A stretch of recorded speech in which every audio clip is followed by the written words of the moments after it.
Radha Madhava Kunja Bihari Jaya Radha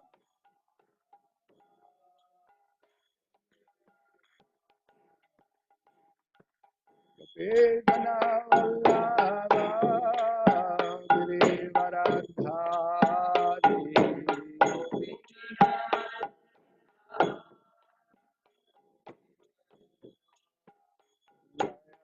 Vedana Vallabha Girivaradhari Vedana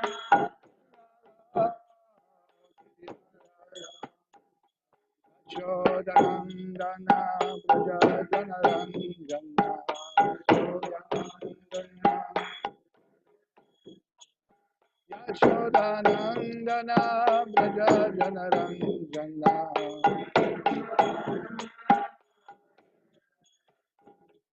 Yamuna Tira Vanachari Tira Yamuna Tira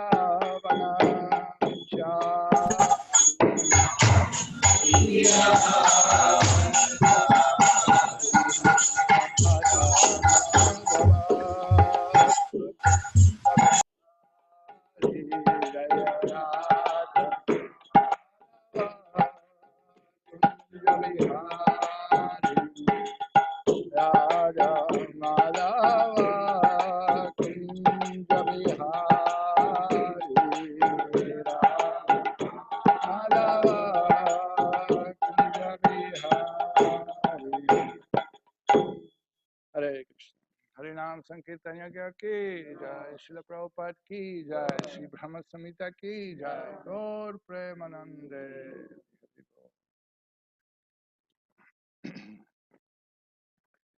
Hare Krishna Hare Krishna. Okay, welcome you all for one more session of Śrī Brahma-saṁhitā. Hare Krishna. So we will be discussing, we are still on Ishvara Parama Krishna on Shloka number 1. And we did Ishvara Parama Krishna. And we did, what we did? Anadir, Adir. Sarva Karana Karanam we did not do. So we'll do today Sarva Karana Karanam and Krishna willing Sachitananda Vigraha and Govinda. And then we'll move to the next shloka. Okay, so Ishvara Parama Krishna Sachitananda Vigraha Anadir Adir Govinda Sarva Karana Karanam. So this is the shloka we are studying from Brahma-saṁhitā, and we'll be hearing commentaries from Srila Prabhupada, of course, and Srila Jiva Goswami and other acharyas also. Explanation of this to understand and to apply in our life to help us progress in spiritual life and better understand Krishna and develop love for Krishna. That's the idea. Namo Vishnu Padaya Krishna Prasthaya Bhutale Srimati Bhaktivikasha Swamin Niti Namine. Namo Vishnu Padaya Krishna Prasthaya Bhutale Srimati Bhaktivedanta Swamin Niti Namine. Namaste Saraswate Deve Gauravani Pracharine Nirvishesha Shunyavadi Paschatya Deshatare. Jai Sri Krishna Chaitanya Prabhu Nityananda Shri Advaita Gadadhar Shivasadi Gaur Bhaktavinda. Hare Krishna Krishna Krishna Hare Hare Hare Rama Rama Rama Hare Hare. Hare Krishna. Okay, this screen is connected? Yes. Okay, work. Okay, cool. Hare Krishna. So we are discussing the Ishvara Parama Krishna. We did the Anadir and Adi. Anadir, Adir, we did last. So Adi means the first one, the original one, primeval one. And Anadi means he has no origin, no other cause of him. So Krishna is Anadi Adi. Now, Sarva Karana Karanam. But he is the cause of all other causes. That's the idea. The cause of all causes, or the prime cause of all causes. The ultimate cause of all causes. The ultimate cause of everything. Aham sarvasya prabhavo matta sarva pravartate. That everything emanates from Krishna. Aham sarvasya prabhavo matta sarvanta. Spiritual material, everything emanates from him. Prabhavaha. born of, emanates of. He is the source of. So here, because he is Adi, he is the origin, and he is source of even creators of the material world, Purusha avatars. He is called the cause of all causes. Okay, from Krishna, Prabhupada many times mentioned this. From Krishna, Balaram is expanded. From Balaram, Adi Chaturvyuha, Vasudeva Sankarshan Pradyumna Aniruddha. From Sankarshan of Adi Chaturvyuha, Narayan, the Lord of Vaikuntha, is expanded. From Narayan of Vaikuntha, Dvitiya Chaturvyuha is expanded. That we'll see later on also. Vasudeva Sankarshan Pradyumna Aniruddha. From Sankarshan of Dvitiya Chaturvyuha, Mahavishnu, Karanadakasha Vishnu is expanded. Purusha avatar, first Purusha avatar. From Karanadakasha Vishnu, Garbhodakasha Vishnu. From Garbhodakasha Vishnu, Kshirodakasha Vishnu. So Krishna is called Sarva Karana Karanam because he is source of these Purusha avatars. Because he is the source of creators of material world. So everything comes ultimately from him. So Srila Jiva Goswami immediately quotes here this point. I just shared the screen with you so you can see the quotes. Here the quote is from Srimad Bhagavatam. This is 10th canto. Devaki says to Krishna, Yasyam sham sham shabhagena vishwatpati layodayaha bhavanti kila vishwatmams tam tvadyaham gatim gata. Devaki says to Krishna, O soul of all that be, the creation, maintenance and destruction of the universe are all carried out by a fraction of an expansion of your expansion. You see the word here, Yasya amsha amshena bhagena. Yasya amsha bhagena. Four things are there. Amsha, and bhagena means the small part of the amsha itself. Okay. Today, I have come to take shelter of you, Supreme Lord. So here, the explanation of this shloka in Srimad Bhagavatam is given by Sridhar Swami. Sridhar Swami says in this commentary that first amsha refers to Purusha avatars, particularly Karanadakasha Vishnu, from by his glance, material nature expands. Okay, he glances upon the material nature. From him, material energy is emanated. Okay, Maya. Then this is Yasya Amsha. Second Amsha is Maya. Third Amsha, Maya has three gunas, Sattva, Raja and Tamagun. Okay?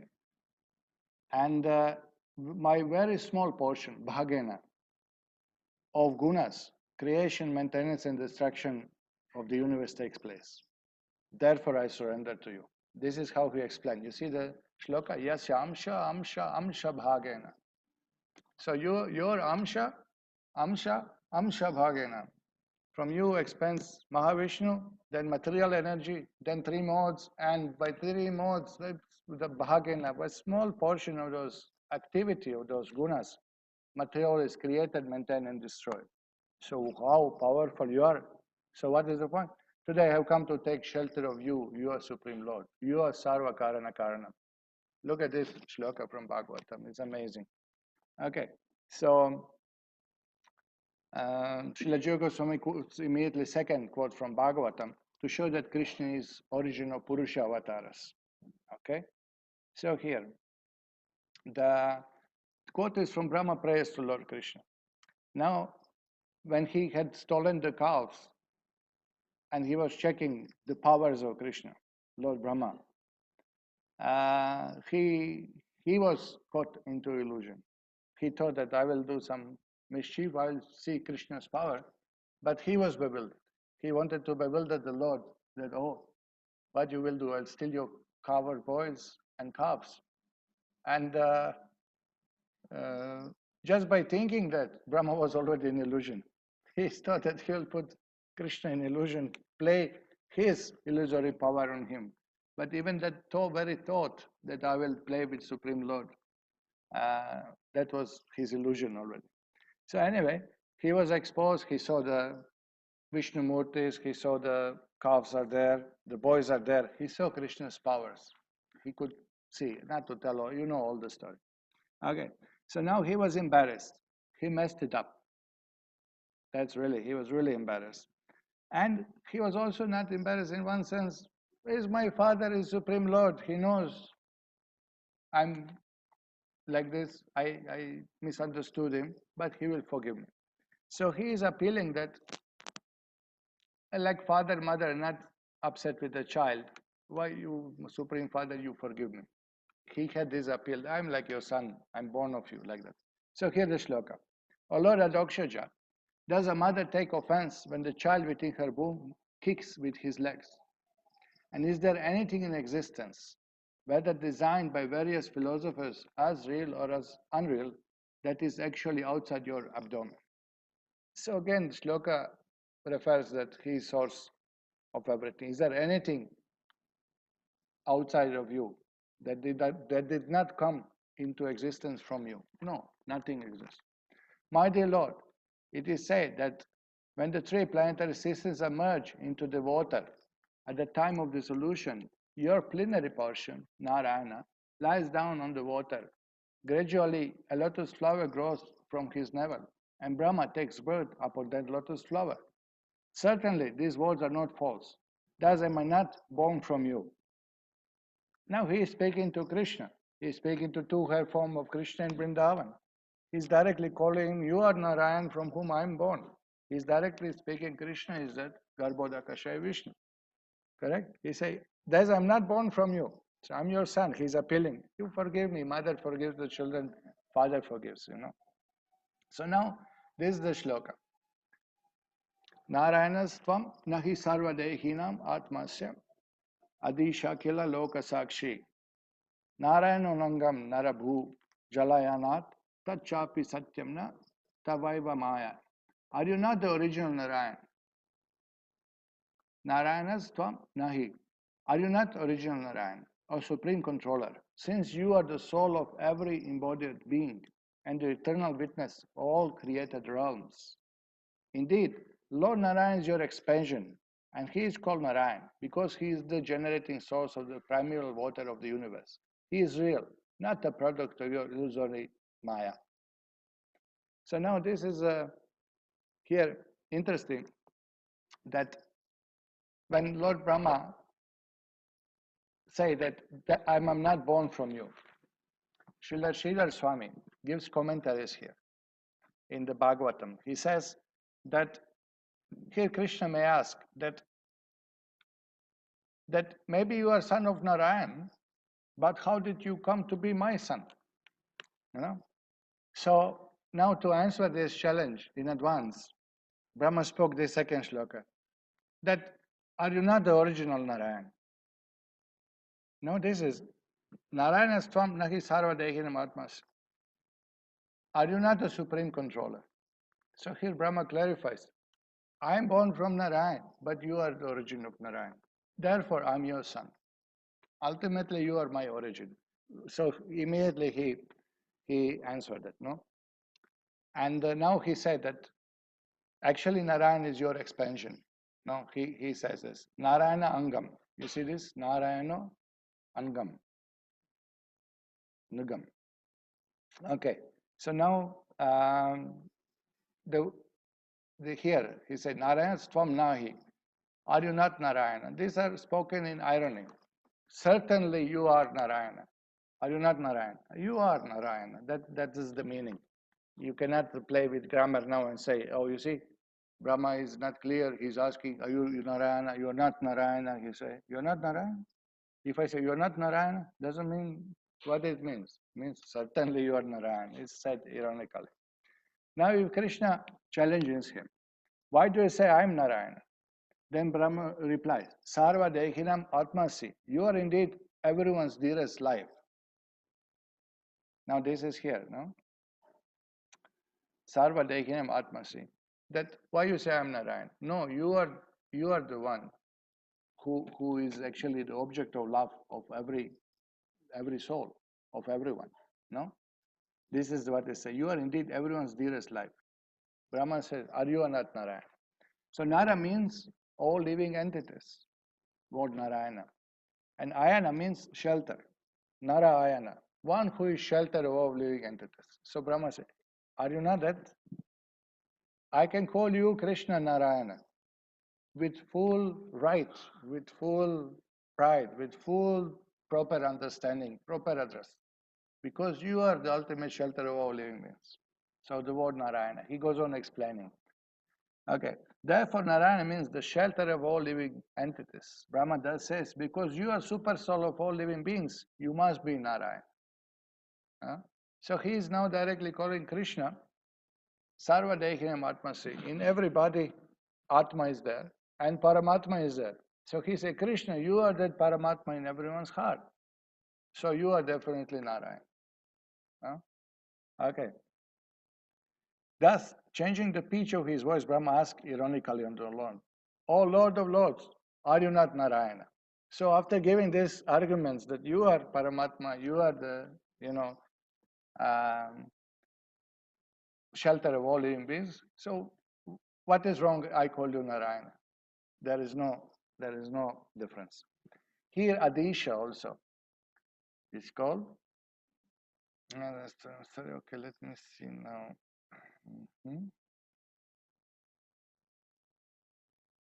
Adisha, Akila Loka Sakshi. Now, Adisha means creator, and Ayana means creation. Therefore, Narayana means he from whom creation, Ayana, of all living entities, Naras, is manifested. Now, this is another meaning of Narayana. That Adisha is addressed particularly creator, but Narayana means creation, Ayana, of all living entities, Naras, Narayana. So Adisha means that creator and the link directly to the word Narayana. It's fitting. Again, who is Adisha? Narayana, the same person. Who is Narayana? You, Krishna. So this Shri Swami, you see how much he is explaining every word. Because sometimes people say Narayana is different from Krishna, Krishna is different from Narayana. So we know that in Nectar of Devotion, Prabhupada quotes Srila Rupa Goswami gives the shloka. What is that? Who can remind me a little bit? Siddhanta stas tvabedepi Shri Krishna Swarupaya. Philosophically, from power point of view, from supremacy, there is no difference between Krishna and Narayana. Shri Krishna Swarupaya. There is no difference. It's the same person. Rasa, no. From rasa point of view, Krishna's form is more attractive. So from rasa point of view, there is a difference. But from the tattva point of view, from supremacy, power, it's the same person. It's a one person. But as in Krishna form, he shows more sweetness. And then these four differences are called Prema Madhurya, Venu Madhurya, Lila Madhurya, and Rupa Madhurya. Correct. So this is only difference. Hare Krishna. So, Brahma says, also here, Akila Loka Sakshi. Akila Loka Sakshi means you are the witness who observes all living entities. Interpreted in this way, Narayana means you who know, Ayase, all living entities, Nara. So Narayana means one who knows all living entities. Why? Because he is Sakshi, he is in everyone's heart. He sees everything. Not only like that, he can see in any other form, but particularly we know the function of Paramatma is Anumanta Upadrishta, the overseer and the sanctioner, one who approves. So Akila Loka Sakshi, Akila Loka Sakshi, he is witness of all living entities. So that also means Narayan. Okay, so here Sridhar Swami says that Lord Krishna may protest. This may be very good etymological explanation of the word Narayana, but still I'm not that Narayana. Fearing that Lord Krishna will protest in this way, Brahma spoke the passage beginning with words Narayanangam. Now this, here we are, Narayanangam. Lord Sri Narayana, Angam, the expanded plenary portion. Angam means portion, plenary portion. Plenary means complete, full manifestation in the plenary. So therefore he spoke that Narayanangam. That you say you are not Narayana. Yes, I know, Narayana is your expansion. So this is what Brahma says, that indeed, Lord Narayan is your expansion. And he is called Narayan because he is generating source of primal water of the universe. So he explained this, that Nara means living entities born from Nara, Garbhodakasha Vishnu, or it may also means the water born from Nara. The resting place, Ayana, of this is called Narayana. Thus the words Narayanangam means Narayana is one of your forms. So here again Brahma appeals to that Krishna is source of Purusha avatars. He is source of Mahavishnu. He is source of Garbhodakasha Vishnu, whom is described here, who is the source of Brahma. So Brahma is directly describing this Garbhodaka water, Garbhodakasha Vishnu and his own origin. So he said, that's you. You are Narayana. So here the Smriti Shastras are quoted, means one of the Puranas. Again, explanation. The wise know that the elements born from Nara are called Naras. He who is resting place of these elements is called Narayan. So this is another explanation of Narayan. Okay, Nara. And then another translation of the same shloka is, from Lord Vishnu, Nara, all the living entities have emanated. For this reason, the living entities are known as Nara, born from Nara. Because the Lord is the resting place, Ayana, of total group of living entities, Nara, the learned sages call him Narayana. So these are all explanations again. There, once we were discussing with one of these Śrī Vaishnava Pandits, so they say they have hundreds and hundreds of explanations of word Narayana in their sampradaya. So here are just few given, and you can see just everything is linked, everything makes sense, everything is following the logic that from Krishna expansion came, from this expansion, another expansion, from Karandakasha Vishnu, Garbhodakasha Vishnu, Garbhodakasha Vishnu, Kshirodakasha Vishnu, like that. So this is explained. Now, Srila Jiva Goswami quotes Atava Bahunaitena Kim Yatena Tavajuna Vishtavyaham Idam Kritsnam Ekam Shena Stito Jagat. Now in Bhagavad Gita we know this. Krishna shows to Arjun some of his vibhutis, some of his opulences, okay, some of his majestic display of opulence. And he said, but what need is there, Arjun, for all this detailed knowledge? With a single fragment of myself, Eka Amshena, Eka Amsha, I pervade and support this entire universe. Srila Jiva Goswami say here, Eka Amsha refers to the Purusha avatars, to Mahavishnu. He says, with one Amsha, I pervade and support the entire universe. So who is pervade and support the entire universe? This is actually maybe Kshirodakasha, Paramatma. Correct? Paramatma pervades and supports entire universe. You know? So this is the explanation of words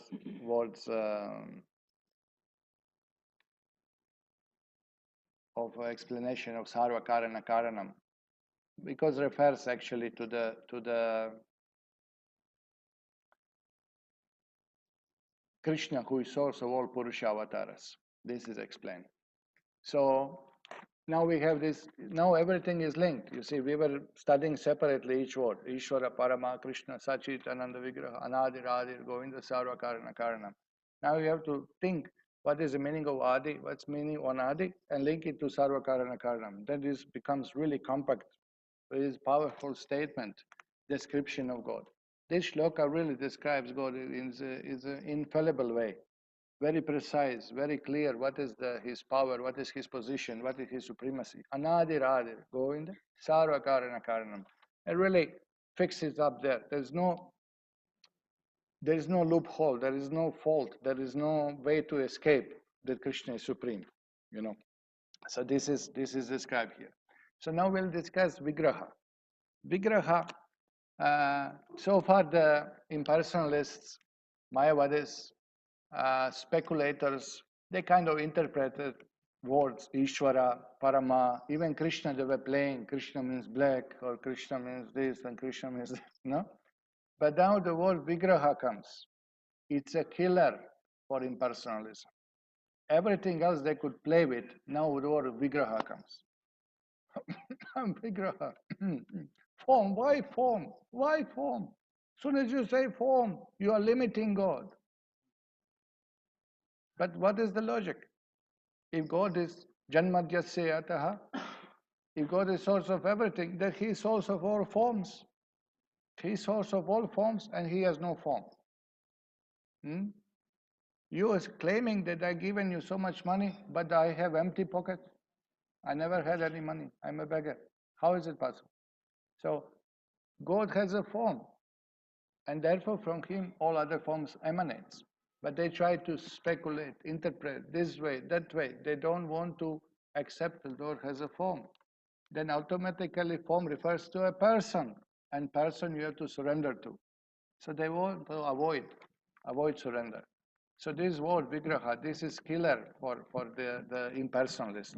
As soon as they say Vigraha, oh, this is material. Then Ishvara Parama Krishna, Sachitananda Vigraha, Anadi Radhir Govinda, Sarva Karana Karanam. Now with Vigraha word, you explain all these words to me. You understand? It becomes very difficult to defeat that Krishna is supreme person, transcendental personality. And not Vigraha, but Sachitananda Vigraha. These three words are linked, not only Vigraha, it's Sachitananda Vigraha. So that really blows their mind, because they think spirit is opposite than matter. Matter has form, matter is designation, upadhis, relationships, feelings, this is all material. The Supreme God has no form, he's formless, But then what do you do with this? What do you do? Anyway, we'll go one by one. So here, they are trying to interpret, but the word Vigraha really destroys all hope of avoiding the fact that Lord is a person. So I'll just see from Srila Prabhupada some arguments, really nice. I mean, there are innumerable Prabhupada's quotes on showing that Krishna's form is transcendental. So here, Prabhupada said, actually God has form. Why not? Now, if you think about word God, God means supreme. God possesses everything. Why not form? They say you are limiting when you're putting God to have this form or that form, that He's limited. But Ananta Rupam is described. He has unlimited forms. Simple question, Mr. Impersonalist. Can God do whatever He wants to do? This is our question. Can God do whatever He wants to do? He has power to do whatever He wants to do according to definition of God. God means almighty, simple definition. Okay? If God means almighty, He can do whatever He wants to do. Can He assume any time, any place, any form He likes? Can He do that or not? You must say He can do that. So, Veda says, why not form? Ananta Rupam, unlimited forms are there. Not one form, unlimited form. I think that is Bhagavan. He has impersonal aspect also. Brahmajyoti, that is effulgent from his body, that is also there. He has so many energies, he's all pervaded through his energies, that's also there. Impersonal aspect of absolute truth is there. Vadantistu tattva vidas tattvam yaj jnanam advayam brahmeti paramatmeti bhagavan iti shabdyate. Absolute truth is understood in three ways. As a Brahman, impersonal aspect, localized Paramatma and Bhagavan. But you must understand that Bhagavan is there, person is there. You have to accept. How can you say God cannot do whatever He wants to do? He can do, He has power. God has no form. Why not? So this is how Prabhupada starts arguing. You can see now. Prabhupada says, actually God has form. Why not? The Vedanta Sutra says, Janmadhyasya yataha. The supreme absolute truth is that from whom or from which everything emanates. Now we have forms. And not only we, but all different kinds of living entities have forms. Where from have they come? Where from have these forms originated? These are very common sense questions. If God is not a person, then how has his sons become persons? And now he said directly, his sons. No? So, if God is not a person, then how have his sons become persons? If my father is not a person, how can I become a person? If my father has no form, where from did I get my form? Nonetheless, when people are frustrated, when they see that their bodily forms are troublesome, they develop an opposite conception of form and they imagine that God must be formless. So this is first reason Prabhupada explained why people tend to not surrender to personal God, not surrender, not accept that God has a form. When they see that their bodily forms are troublesome, that's also explained in the Vita Raga Bhaya Krodha Manmaya Mamupasita Bahavo Jnana Tapasa Puta Madbhava Magat Vita Raga Bhaya Krodha. Raga because too much attachments to material body or material enjoyment. Bhaya fear of having problems with relationship in material world and problem with their own body, you know.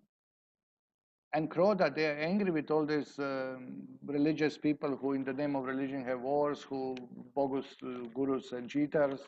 They are angry at the people who are claiming to be spiritual and not following properly. And people reject the personal form of the Lord due to attachment, due to having trouble with relationship and with their own bodies, and due to being fried with those who misrepresent religion. No? So here Prabhupada again gives that argument. No? People are frustrated when they see that body forms are troublesome, they develop opposite conception of form. They imagine that God must be formless. But Brahma-saṁhitā says, no, God has a form, but his form is eternal, full of knowledge and bliss. Ishvara Parama Krishna Sachit Ananda Vigraha. Sat means eternity, Chit means knowledge, and Ananda means pleasure. So God has form, but his form is full of pleasure, full of knowledge and eternal. Now this is a concept which is mind-blowing, something new. God has form, but is Sachitananda Vigraha. What is it? No? So Prabhupada says, let's compare our body to God's. Our body is neither eternal, nor full of pleasure, nor full of knowledge. No? So our form is clearly different from God's. But as soon as we think of form, we think the form must be like ours. Therefore, we must think that since God must be the opposite of us, he must have no form. This is speculation, however, not knowledge. And it is said in Padma Purana, Atasya Krishna Nama Adi Nabhaved Grahyam Indriyai. One cannot understand the form, name, quality, or paraphernalia of God with one's material senses. One's senses are imperfect, so how can we see Supreme Person? It is not possible. Then how is it possible to see him? Sevan mukhe hi jivado. If we train our senses, if we purify our senses, those purified senses will help us see God. It is just as if we have cataracts on our eyes, but our eyes are suffering from cataracts, we cannot see. But it does not mean that there is nothing to be seen, only that we cannot see. So this is very nice point. That we cannot see God doesn't mean that God has no form, but we are blind. We have to purify our eyes. Similarly, now we cannot conceive of the form of God, but if our cataracts are removed, we can see him. So Prabhupada explains this the point, that people are kind of, who have seen God? How many times you heard this question in preaching? Who have seen God? Have you seen God? That how can God have a form? They also think like this, that if you say, oh, Krishna has a form, that you think Krishna is God, then you are not accepting Allah, you're not accepting Jesus, you're not accepting others. So that they qualify you as a sect because you say Krishna is that is God, that God looks only like that. But they don't understand that we understand that Krishna has so many forms. We are fine. If you call God in your own language, by the Almighty or something, we understand you are talking about Krishna. We are talking about same thing. No, we are not small-minded. But what is the form of the God? Do you know?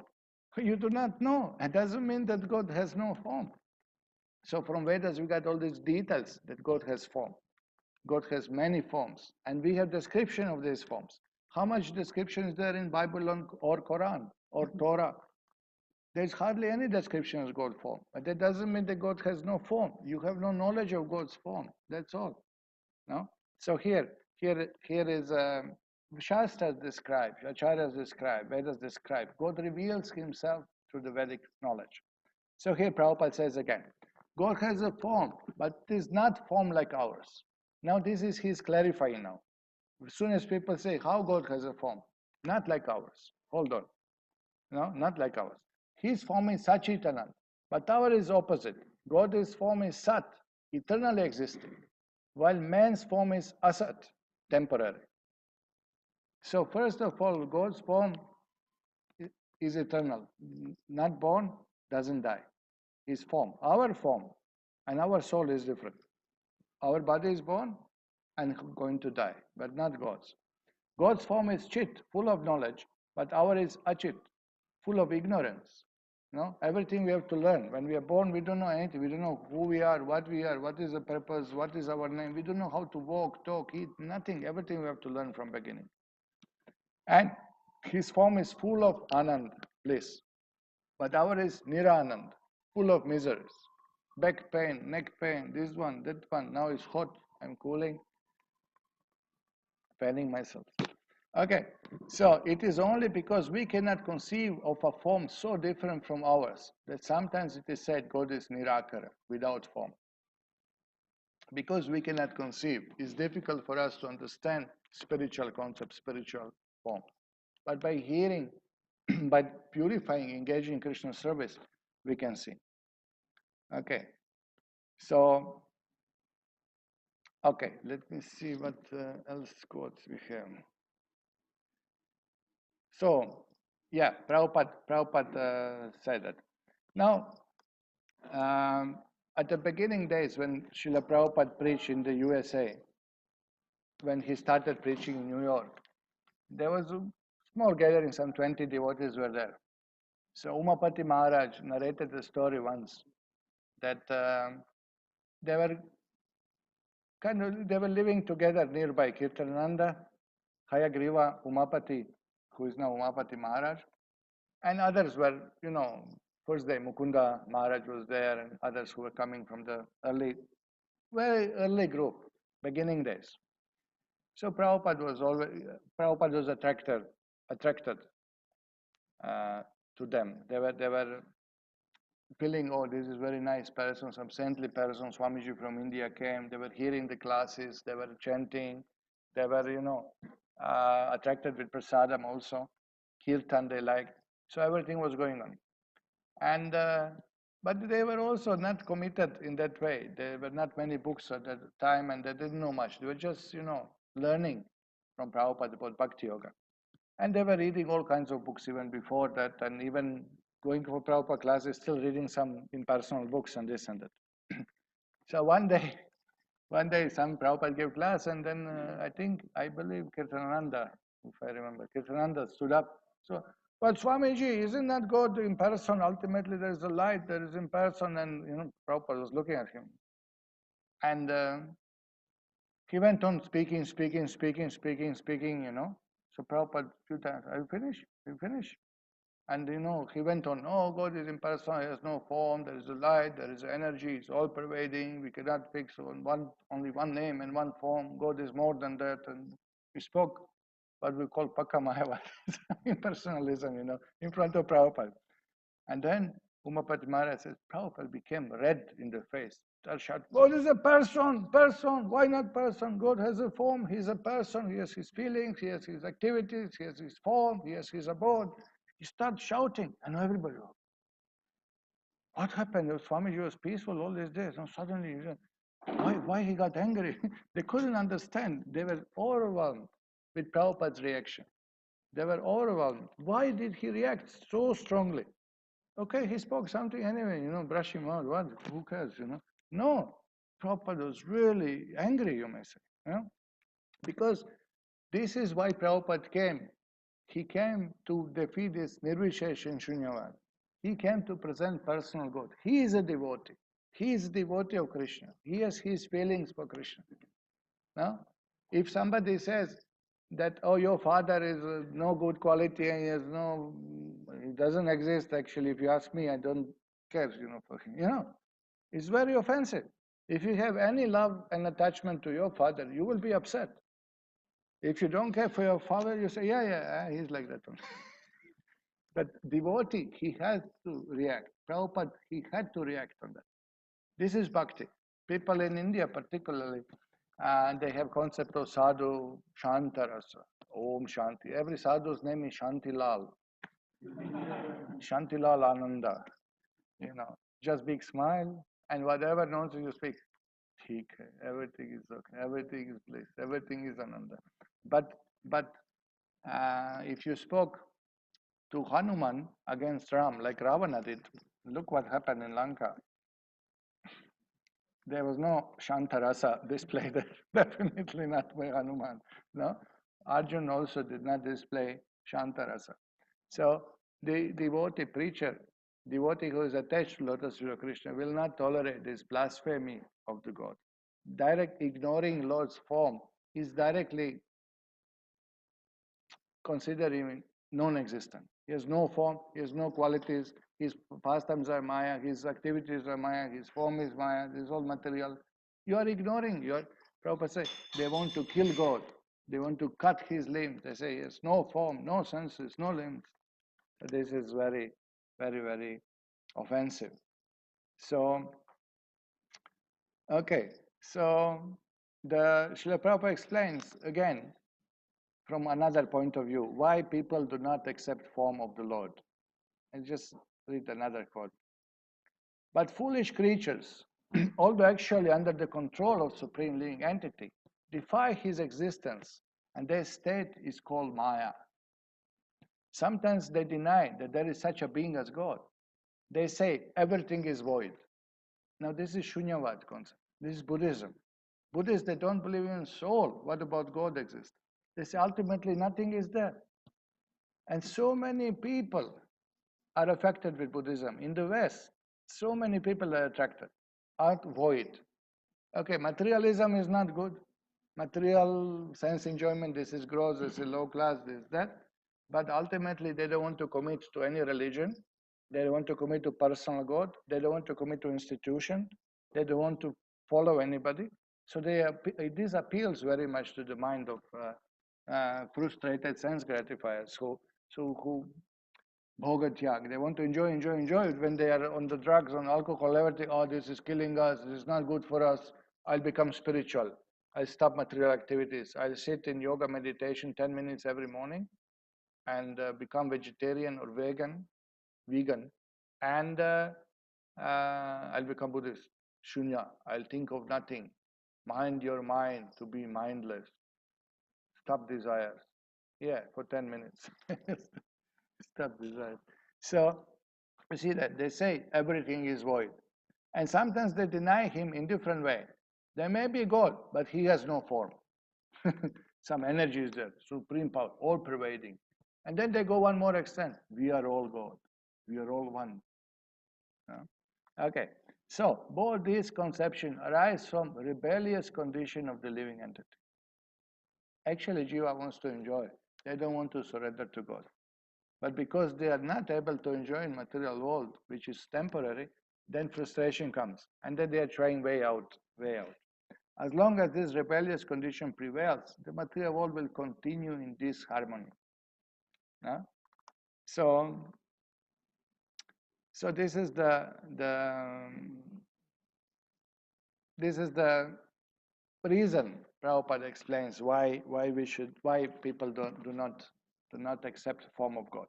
Now, the Srila Jiva Goswami discusses impersonalist objections, and they quote the Shastras, they quote shlokas from the Vedas explaining God is impersonal. Ananda Brahma iti. So, this is from Taittiriya Upanishad. Ko evanyat kaf pranayat yat esha akasha anandana syat. Anandat dhimani bhutani jayante. Now they quote Taittiriya Upanishad. Okay, this is from Yajurveda. Brahman is bliss. Who could breathe or remain alive if the blissful Supreme Lord did not reside in his heart? From bliss, all entities are born. Now, of course, this is Vaishnava translation of the shloka, really. But they say Brahman is bliss. You cannot breathe without Brahman. Brahman is in your heart. And from Ananda, all entities are born. From that Ananda Brahman, Brahman is Ananda, and from Ananda, all entities are born. So there is no person, there is no form, there is no God. This is what they say. Okay, so Acharya's defeat is arguing by saying that Krishna here is described words Ishvara and Parama. Now, if you want to say that Sachit Ananda, that is Brahman, not the Vigraha, not the person. But then who is Ishvara and Parama? No? Now, this is the catch here. This is really something that we have to consider, no? You are describing attributes. You are saying that from Anandam, all living entities are born. Okay. But how you explain Ishvara and Parama? Ishvara means controller. Controller means how can non-personal, non-conscious object be controller? How can this attribute be ascribed to something which has no form or person, who is not a person, conscious person? And conscious means conscious of what? Conscious means there's consciousness. But who is conscious and of what? This only you can define consciousness. I'm conscious. Oh, what? I'm conscious. I'm present. I'm alive. I'm looking. I'm seeing. I'm hearing. I'm conscious. They say God is consciousness. But consciousness is whose consciousness? My consciousness. My consciousness is either affected by Maya or is pure consciousness. Correct? Consciousness belongs to the person. Now these attributes, Ishvara, controller. Who is controller of whom? Can relate only in that way. They cannot be related in person. It's not possible. This Parama. Parama means again what? To whom? Is an attribute which refers to a person. So this is the point, that you cannot escape personality. When you speak about consciousness, when you speak about chit, you cannot avoid. So all these attributes, Ishvara, Parama, Krishna, Anadi, Radhi, Sarva, Karana, you have to attribute to the person. They say he is in person. But you say he is a person. You say he is in person. God, he is in person. But he means person. Simply you do not know that person. Therefore you think it's in person. No? If you don't know somebody, you are flat. That man did like this. I don't care. I don't know. I don't know him. Because of your ignorance, you are indifferent to personality of God. But God is a person. And there is no contradiction in him being person and supreme. This is what they say. How can person be supreme? This is supreme person. This is called supreme person. He's supreme. He's the best. Ishvara Parama. Parama is the best. Ishvara, supreme controller. Source of everything. You are not source of this. I'm not source of this. We are born in ignorance. No? So who is the source? There is a source. Okay. So here, that these inherent powers, which cannot be ascribed to other objects or even other persons. Now this shloka describes Ishvara, Parama, Krishna. They don't describe it to the all souls. Some they say, all, we are all God. No, I'm not Parama, Ishvara. So you cannot ascribe this attribute even to another person. That refers to soul. Aham Brahmasmi. We are all Brahma. We are all Ishvara. What kind of Ishvara are you? You can't control your hair growth. You can't control your mouth also, talking nonsense. No? You're not in control. You are under control. There is no way that these attributes refers to. So this shloka directly hints at the one person, supreme person, who is called Krishna. This is here really this Vigraha. It breaks down impersonalism. It breaks down. It sits on their backbone and crushes. It's just gone, kills the Maya. They can't handle it. They can't deal with it. They try avoid by any means. You'll see other shlokas they quote. Okay. So what do they say? They quote you. No. Brahman has no form. Natasya karyam karanam cha vidyate. Natat samas cha vyadikasya drishate. Parasya shaktir vidaya shvete svabhavati jnana balakriyacha. Again they quote from Upanishads. And what do they say? Natasya karyam. He has no body. Karanam. Senses. He has no senses. Natat samas cha vyadikasya drishate. Not that so much. Nobody is equal to him. Okay. He has no body and no senses. No one is equal to him or higher. His supreme power is manifold. His actions are naturally revealed with knowledge and strength. Now, you see how they translate shloka. Natasya karyam. Karyam means the body. He has no body. Karanam. Na karanam. No senses. Karana pata. We know karana means senses. Correct? So this is what they say. Okay. So this is typical Mayava translation of the shloka. Okay, they just want to avoid person. But again, no one is equal to him.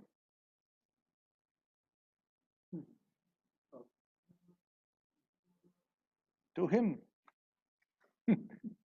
How you decide? Nobody is equal to it. All right. Just say the grammar's problem. Okay. Now look at this.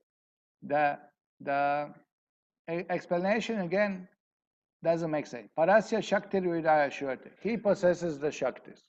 He has unlimited energies. He is using those energies. He is controlling the energies. He's doing so many things with his energies. Again you come to the person who is controller. Because in person, possessing energy and does what? Nothing. There are so many energies. There is the wind energy here. There is the water energy. But unless person comes and use it, we can use it. No way. So this is the point. So he possesses Parasya Shakti Vidaya Shurati. He possesses unlimited energies. You see what's the point? You can't, it doesn't make sense unless it refers to person. So this is Vaishnava translation. Okay. What means Natasya Karyam Karyam Chavidate? He does not possess bodily form like that of an ordinary living entity. There is no difference between his body and his soul. He is absolute. All his senses are transcendental. And any one of his senses can perform the action of any other senses. Therefore, no one is greater than him or equal to him. His potential is multifarious, and thus his deeds are automatically performed as a natural sequence. Look at this explanation. A Sanskrit is like this. You have to understand in relation to everything, every word, context of the shloka, meaning, and to whom it refers. So this makes sense. God has no material form. He has no material senses. Therefore, he is better than others. All of us, we have form and senses, but his senses are different. His senses are spiritual senses. No. So here, then they quote so many shastras are there. Then why Shastra call God Anama, Arupa, Nirakar, Nirguna? All these words are used in the Vedas. Okay, so here Acharyas quoted hundreds of shlokas. Look, I cannot show every single shloka. I can show, but then you will, say, oh, what is it? You're just showing shlokas. But that's the point. That's the point. We are speaking from Shastras, we are explaining. Look at this beautiful quote. Anama Rupa Evayam Bhagavan Hari Ishwaraha Akarteti Chayo Vedai Smritibhi Chabidhiyate. Anama Rupa Evayam Bhagavan Hari Ishwara. That person who is addressed Anama, without form, Anarupa, that is Hari Ishwara. How is this? He just told the name and specific person. We know Hari Ishwara, you're not thinking of Shiva, you're not thinking of Brahma. You are thinking of Lord Narayana, Hari, Krishna. Correct? So it is the personality of Godhead, Lord Hari, whom the Vedas and Smriti describe having no name or form and having nothing to do. Akarteti, akarta, akarta. Krishna says in Gita also, I'm akarta. I have nothing to gain. I'm fully satisfied. So why? Because it is not material form. It's Sachitananda Vigraha. Because it's not material activity. Therefore, akarta. Because it is not material name. It's a spiritual name, not different from him. Okay, I'll read a few more shlokas. Really beautiful. Yosau nirguna ityukta shastrasu jagadishvara. Okay. Prakrita heya samyukta gunair hinatvam uchyate. Now this is Padma Purana quoted. When Vedic literature describes Supreme Personality of Godhead, the controller of all the universe, as being nirguna, without qualities, it should be understood that means that he has no inferior material qualities.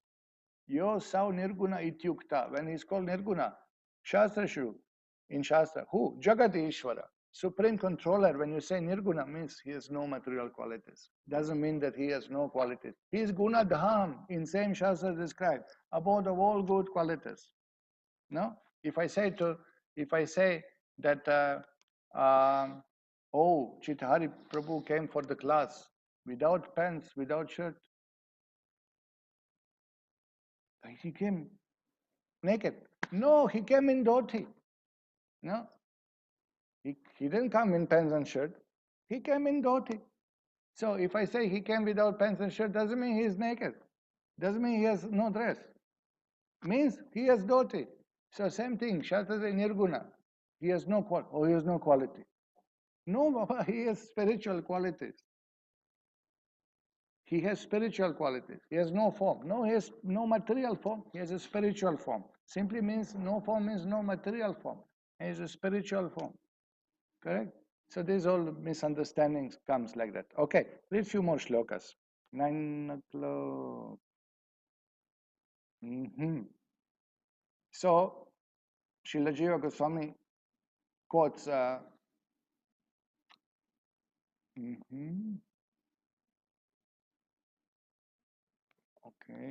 let me see. Yeah, he's calling from quotes from his Paramatma Sandarbha. Srila Jiva Goswami uses here. Narayana Param Brahma Tattvam Narayana Param Mritam Satyam Param Brahma Purusham Krishna Pingalam. Narayana Param Brahma, Atharva Veda of Mahanarayana Upanishad. Narayana is Supreme Brahman. He is the Supreme Truth. He is the real, eternal, Supreme Spirit. He is a person with dark complexion. Satyam Param Brahma, Purusham Krishna Pingalam. He is a person, Purusha, Krishna Pingalam. He has dark complexion. Who? Narayana Param Brahma, Tattvam Narayana Param. Supreme Truth, Supreme Brahman, Ritam Satyam, real, Parabrahma. He is a Purusha, Krishna Pingalam, and dark complexion. So this is another killer for the impersonalists. Is a person. God is a person. What's your problem accepting God as a person? What is the problem? Okay, few more quotes. Okay, let me see. So, yeah, okay. So that's the point, that all the shlokas, they answer this objection that Brahman is Anandam and it is not person. There's all these shlokas defeat that, confirm that bliss cannot have form, they say. But the answer is that the Lord, by being endowed with supreme Shaktis, possesses extraordinary form, full of eternal bliss, Sachitananda Vigraha. He is bliss, but also he has form, which is eternal and full of knowledge. And this is combined. So this is difficult to understand. For us, we have no experience of anything like that. We have experience of this material form, bodily form, paining us and troubling us in any way, and keeping us in illusion also. But seeing Krishna's form delivers ones, purifies you, and the completely opposite effect. And the substance itself is different, is spiritual fully, So, Srila Jiva Goswami quotes from Bhagavatam again, and this is again very, very amazing shloka from Jiva Goswami. Tasma didam jagat ashesham asat swarupam swapnabam astadishanam purudukha dukham. Okay, I'll read translation. Therefore, this entire universe, which like a dream is by nature unreal, nevertheless appears real. And thus it covers one's consciousness and assails one with repeated miseries. This universe appears real because it is manifest by the potency of illusion emanating from you, whose unlimited transcendental forms are full of eternal happiness and knowledge. So now here, again, Brahma speaks that Lord's forms, transcendental, unlimited forms, are full of eternal happiness and knowledge. Look at the word to word.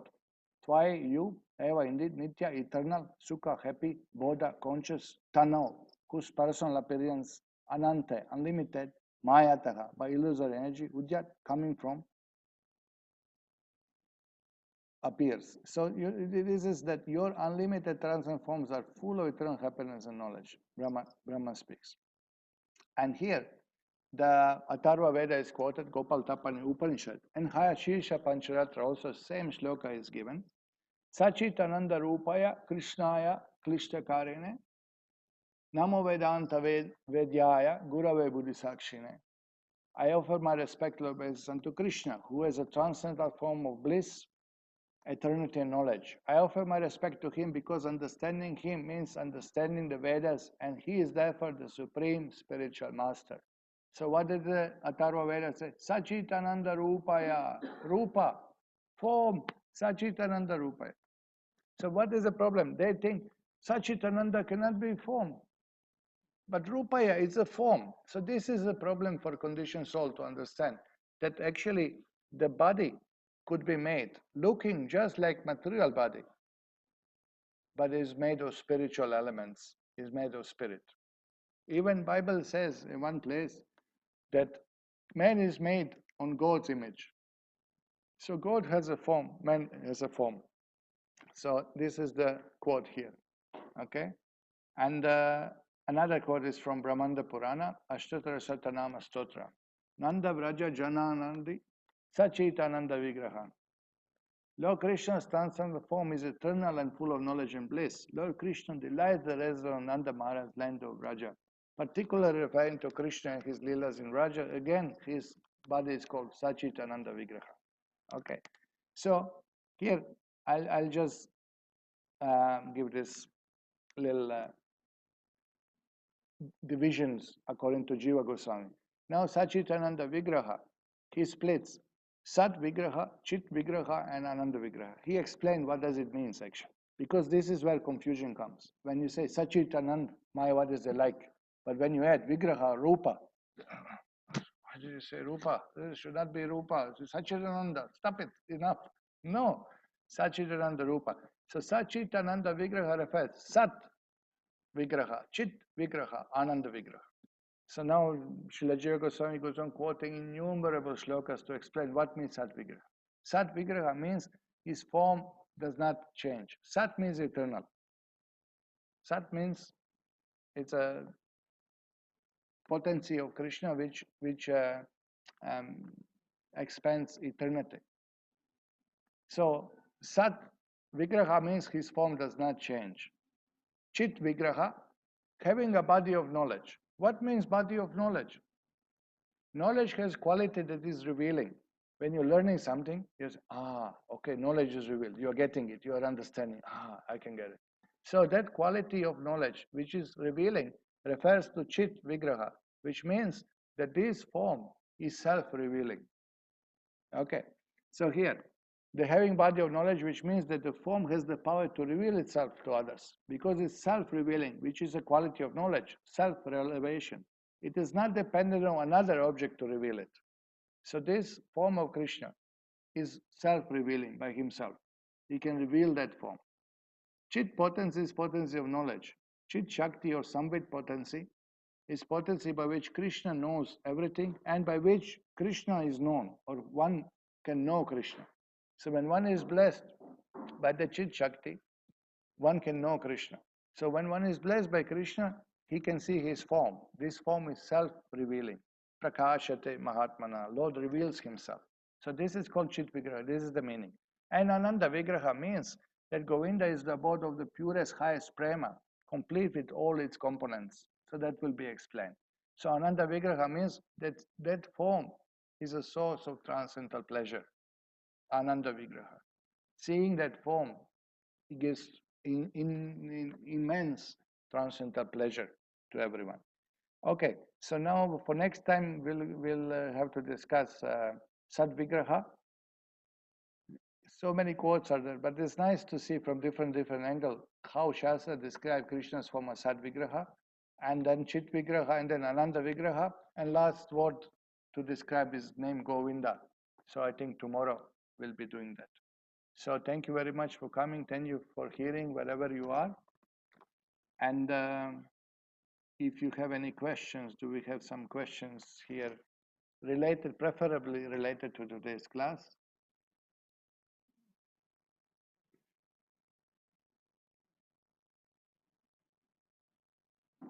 Okay, so first question is here that it is understood that Jiva is qualitatively same as the Lord in terms of eternity, bliss, and knowledge.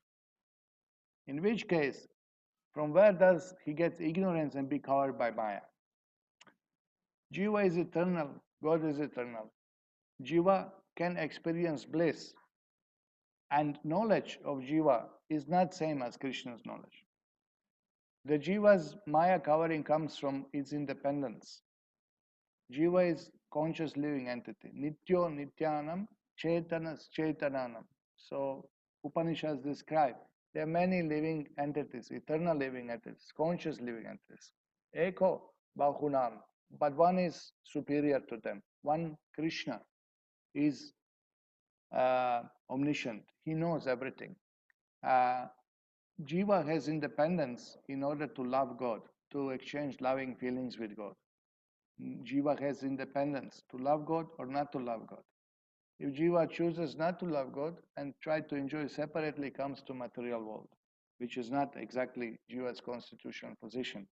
So the Jiva is not exactly equal in every respect to God. Even if you say that Jiva has a Jiva is Tatastha Shakti. Tatastha Shakti means that they can work either under spiritual or under material potency. Lord has such a power. He is Parasya Shakti Vidaiva Shruyate. He is the master of all potencies. And he is never covered by Maya. This is definition of God. Jiva has this independence to work either material or spiritual. It is called Tatastha, borderline, marginal potency. Can choose work under this one, work under that one. So this is the difference. So I guess this gives you some idea. Is there any other question? Okay, many questions are there.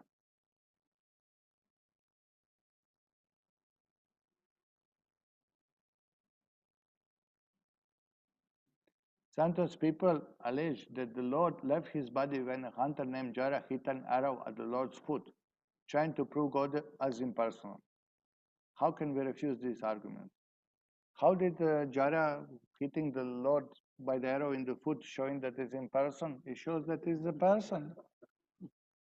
If God was in person, the arrow will go through the smoky cloud of nothing.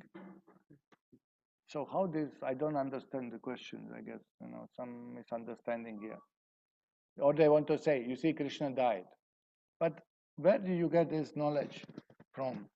Information that Krishna got hit with the arrow in his foot from Bhagavatam. And Bhagavatam, very next shloka after hitting the arrow, says that Krishna left form of Vishwarupa, material form, to bewilder the fools and atheists. And in his spiritual form, he sent in spiritual his chariot, his horses, he sent all the people to spiritual world, and he left in the spiritual form, right, showered by the flowers from devatas from heavenly planets. He went back home to Vaikuntha. So this all is described in the same Shastra. Just read the next shloka. So this is how we can defeat this argument, The Krishna's pastimes, and Bhagavatam says, to bewilder fools and atheists, this is why Lord leaves material form behind, Vishwarupa form. So this is all bogus. Okay.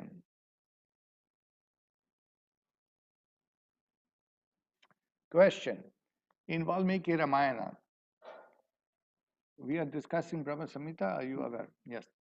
In Valmiki Ramayana, it's mentioned that Lord Rama represents half of Lord Vishnu's potency, Bharat 1/4, Lakshman, Shatrughna 1/6, not 1/6, 1/8, each of potency of Vishnu. How to understand the division when we say that all are Vishnu Tattvas? Yes, all are Vishnu Tattvas, but some choose not to display full potency. So some display less potency, some display more potency. They could, if they want, display full potency, but they just show some potency according to need of the particular lila, according to need of particular activity of that. So this is described in Shastra. But that we'll discuss maybe in second shloka, all these divisions. If there are so many references in Shastra that Lord has eternal form, why do people still follow Nirvishesha and Shunyavad? Hare Krishna. Well, I quoted so many explanation given by Prabhupada, but I can repeat.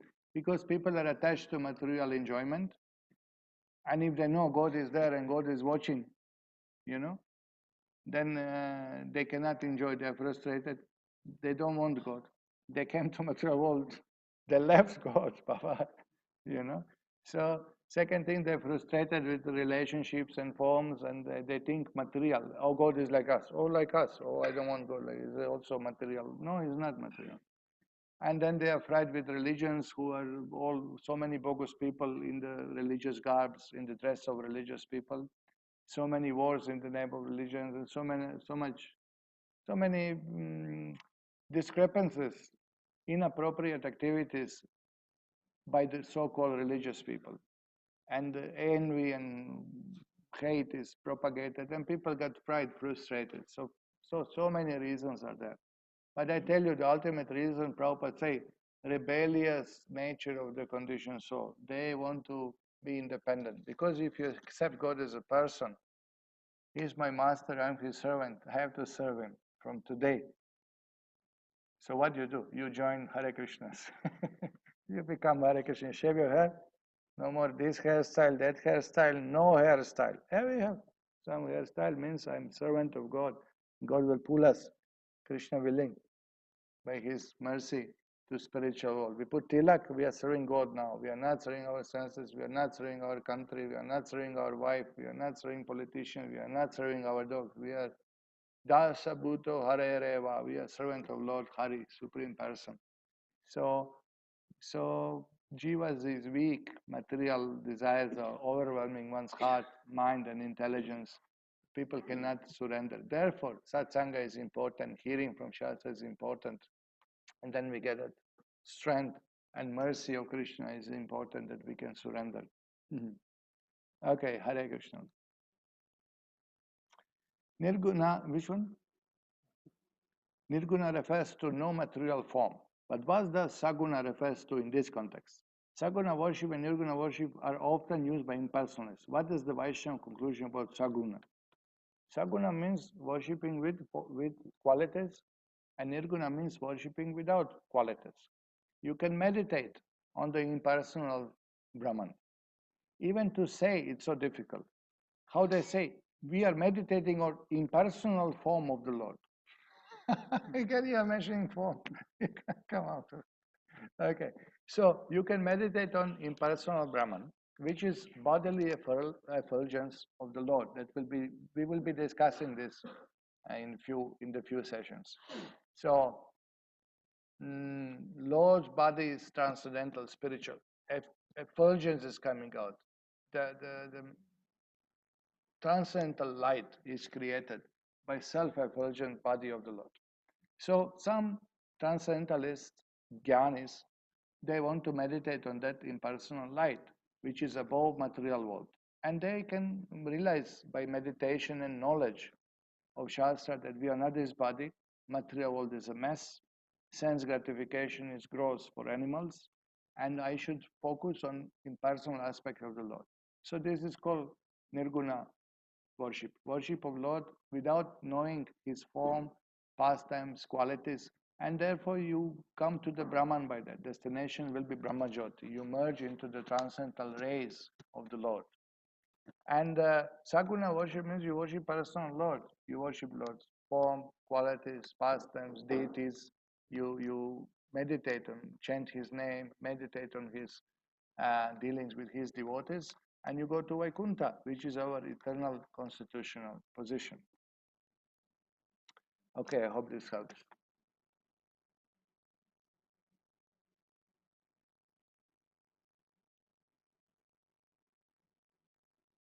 Okay, Arya Samaj quotes from Vedas that God is impersonal, and they only believe in Vedas. But we are quoting from Upanishad. Is there presence of personal form in Vedas also? Dear sir, the Upanishads are part of Vedas. Quoting from Upanishads means quoting from Vedas. You can see every time we say Upanishad, Gopal Tapani, Upanishad, we say Atharva Veda, Gopal Tapani, Upanishad. We say the Taittiriya Upanishad from Yajur Veda. We said Mundaka Upanishad from Atharva Veda. Every time we mention which Veda Upanishad is quoted. Mostly we quoted Shrutis, mostly we quoted from Vedas only about personal form of the Lord. So you have some misunderstanding that Upanishads means Vedas. Upanishads are part of the Vedas. There are 4 Vedas: Rig Veda, Sama Veda, Yajur Veda, Atharva Veda, and each Veda has 4 parts: Brahmana, Aryanaka, Samhita, and Upanishads. So Upanishads are directly Shruti, direct Vedas. So we are quoting from Vedas. They are quoting what is impersonal from Vedas. We are quoting what is personal from Vedas. But don't worry, Arya Samaj is gone. Does not exist anymore. They won't disturb you. You don't have to bother about them. They became so impersonal they left their body. the, the, huh? They don't exist. Is it possible to eradicate impersonalism and voidism completely one day from the Lord's creation? Would the material world cease after all living it is surrendered to God? Okay, good. So, is it possible to eradicate impersonal voidism? This is our only desire of all devotees. Nirvishesha Shunyavadi Paschatya Deshatarian. Deliver all living entities from impersonalism. That is only desire of all followers of Srila Prabhupada and Chaitanya Mahaprabhu. No? So therefore we are preaching, therefore we are distributing holy name. It's possible. By Lord's mercy, it's possible. So what will happen to material world? Material world is described as a jail. Durga is the superintendent of the jail. So now are you asking me, if all prisoners became good, what will happen to the jail? Nothing. We will turn it into museum. That will happen with the jail. Nothing. But don't worry, there are always foolish souls who will do mistake. There are always fools who will do some crime and become prisoners. So you don't worry about the jails. You get out of the jail and go home back to Godhead. But it's possible if you go on preaching this chanting of Hare Krishna. It's possible. It's Chaitanya Mahaprabhu's mercy. It's happening. It's spreading. Holy name is spread. Okay, we have some more time. Which one?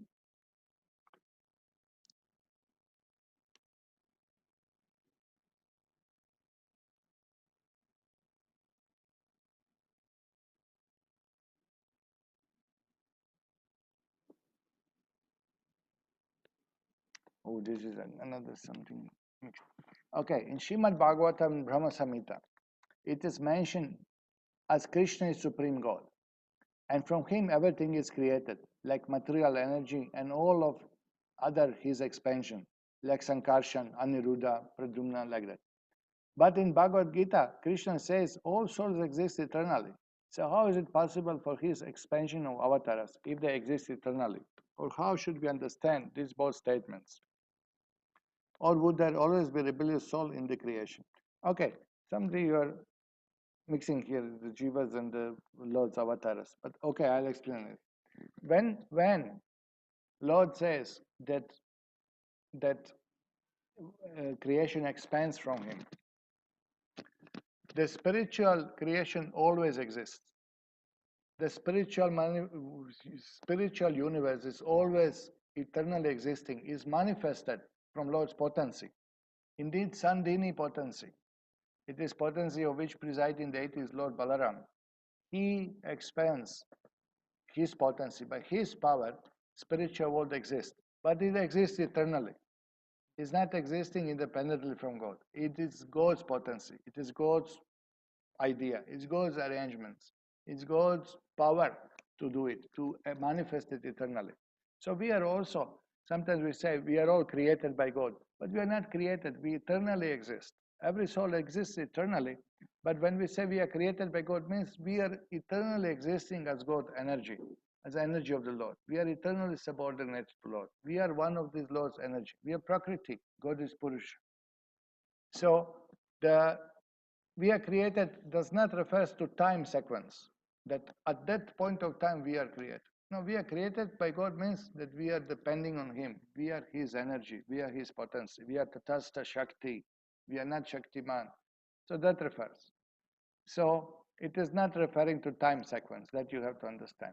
So all the avatars of Lord exist eternally, but they are all expansion of Him.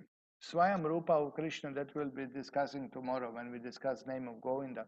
Swayam Rupa, the form of the Lord, the original form of the Lord, from which all other forms are manifested, is Krishna. Swayam Rupa means original form, is Krishna.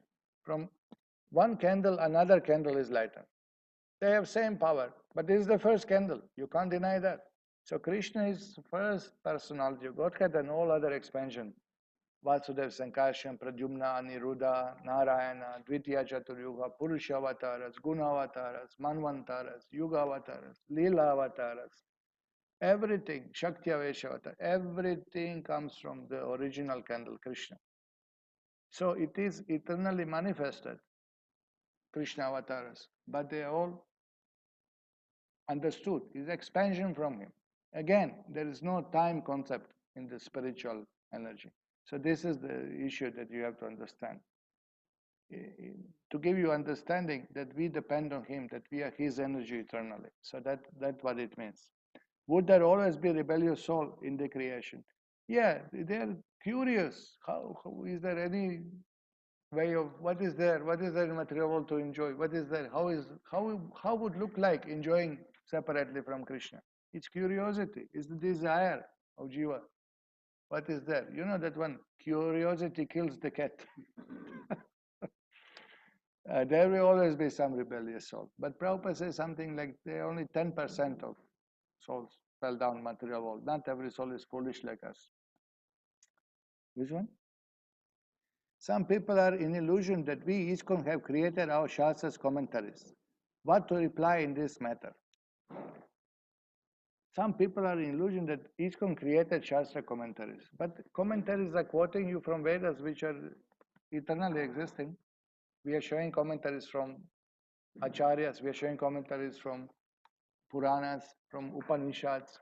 So not that we are creating our own Shastra. We don't create Shastra. Vedo Narayana Sakshat. Vedas are directly Lord Narayan. They are eternally existing.